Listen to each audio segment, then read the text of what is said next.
Solomon Grundy, bought on a Monday, assembled on Tuesday, reviewed on Wednesday. Hey everyone, just letting you know that all figures found in this review could be found over at bigbadtoystore.com. Links could be found in the description below, and if you guys use them, they help out the channel quite a bit. We covered Batman, we covered the remainder of the Arkham City figures like Ra's al Ghul, Catwoman, and the Penguin, so now it's time to bring it all home with the Solomon Grundy Build-A-Figure, Mega-Fig, whatever you want to call it. And I figured because of how massive of a character and figure he really is, he needed his own video, because he requires his own form of assembly, detailing and sculpting, and his own final verdict. Though I will admit, assembling him was just a little on the tricky side. The easiest part is obviously the beginning, where you simply just have to take the torso piece and the vest, group it all together to make sure that you can put the limbs properly in their place without any conflict. It's just that when we got to those limbs, putting them in and fitting them into their proper respective holes, sorry, had to go there, it was a little tough. There were times where I was like, is it really popping in? I'm not hearing a definitive hold on the joint itself, until I pretty much just let go and thought to myself, okay, well, I guess I'm assuming automatically that it's etched in and it's properly fit into place and it's not letting go.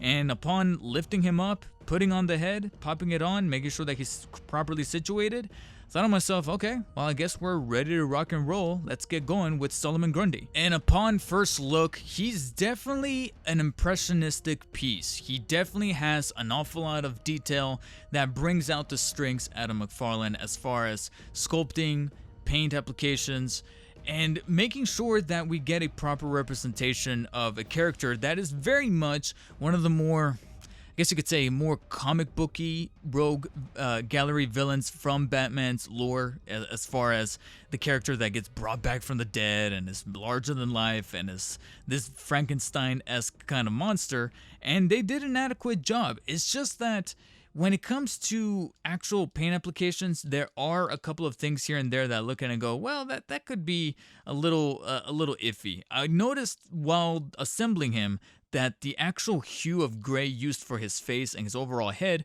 is a little darker than the rest of his body. The rest of his body is a bit more on the consistent side, but the head kind of stands out as something that could use probably a custom job.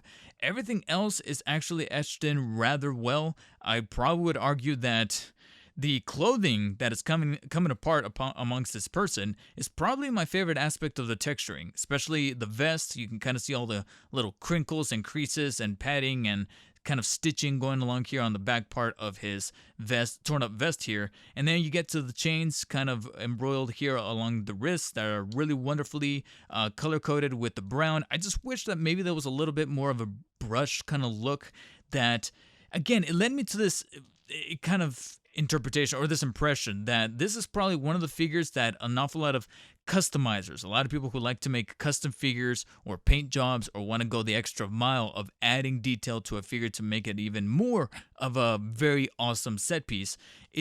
I feel like Solomon Grundy is probably going to fit that bill better than any of the more recent McFarlanes. But don't get it twisted, I'm strictly speaking on paint. Detail is still good amongst the skin. The stitchings, like I said before, the Frankenstein looking kind of stitches amongst the biceps, the chest, the legs, the little green ooze kind of seeping out of it, kind of implying something otherworldly about him.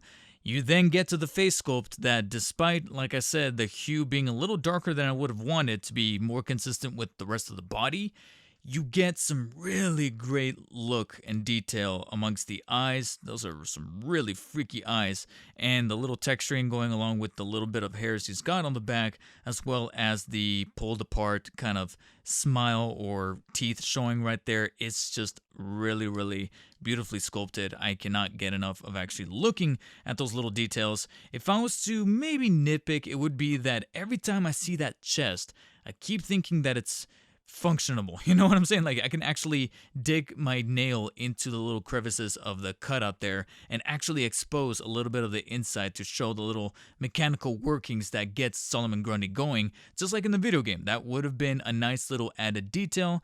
Possibly on the cusp of asking a little bit too much out of McFarlane, especially for a Build-A-Figure that is just kind of thrown in with other figures that are meant to be the more bigger emphasis of that wave. But, a guy can kind of dream, especially when a character like Solomon Grundy is not thrown any additional accessories. And if we were to go into the accessory department, I would say that somewhere that they maybe more realistically could have thrown in would be some added chain details or chain accessories to kind of strap onto either his wrists or maybe hold in hand. No, I won't do that because the actual complaining comes in the form of the articulation, something that I've always had reservations about when it comes to build-a-figure figures out of these waves. Because sometimes I feel like some of that articulation could be sacrificed in order to get the figure to become disassembled and become a thing that you need to put together, because it needs to be simplistic enough to put the pieces together and still retain some of the articulation.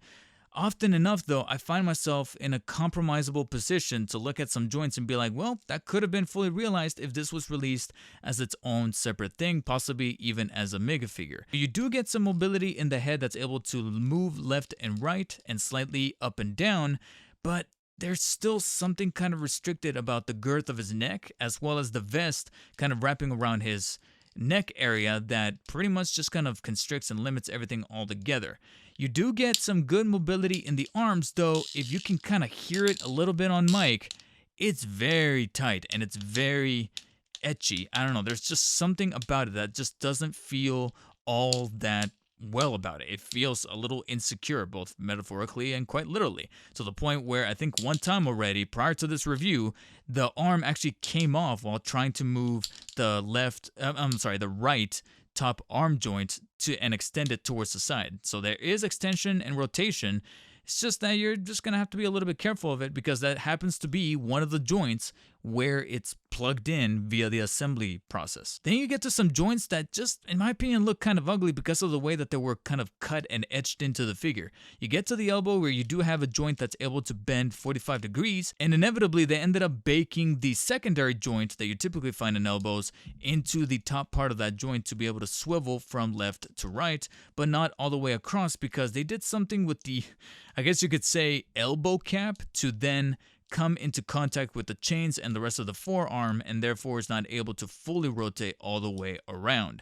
And then you get to the wrists where the hinge is baked into the palm. So whenever you move the hands upwards or downwards, you see the joint actually coming out of his hand.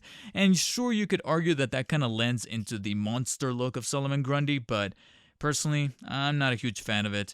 Nevertheless, though, you are still able to rotate the hands in place 360 degrees at the wrist. Because of how wide and girthy that torso is going to be, you're able to rotate the waist all the way around, as well as slightly anchor it and crunch it inwards and upwards and slightly from side to side. But because of the way that everything is just so large and the vest is kind of wrapping around it, there's not a whole lot more that I can do. Then you get to the top leg joints that, again, is another point of contact for the assembly, where we had some more subsequent problems. You do have the ability to move the leg forwards and slightly backwards and extend it towards the side, but likewise with the top arm joints, every time I do it, I can feel the leg coming apart, and the left one actually already fell out just completely on me a couple of times while playing around with the figure, and that's already after I've plugged the leg fully in and I can hear the pop of the joint fitting into place, but it keeps coming apart on me. Again, you can make jokes all day about how this is supposed to be in character with Solomon Grundy being a Frankenstein kind of monster, but not necessarily something I want out of a Build-A-Figure, you know what I'm saying? Like, I want this guy to actually look the part and look menacing and look good next to the rest of my Arkham City figures, but I can't be doing that if it's going to be coming apart whenever there's a shake on the shelf or on the table or any other place that I manage to display this figure, and these joints, whether they're compromised or not, are not helping that situation. You get another knee joint that is able to fully bend at a 90-degree angle, but no other secondary joint or swivel found of any kind. And then you get to the ankles that are able to slightly pivot upwards and downwards, but they're very, very tight. You are able to rotate the ankle, but it's kind of designed like the Marvel Legends, where you're able to swivel it, but at an angle. You're not able to actually rotate it all the way around in an even horizontal plane, and that kind of frustrates me a little bit because I feel like there's only a specific way that his feet and his legs are going to be able to be posed. But you do get toesies that are kind of baked into the halfway point of the foot that are able to fully bend all the way upwards.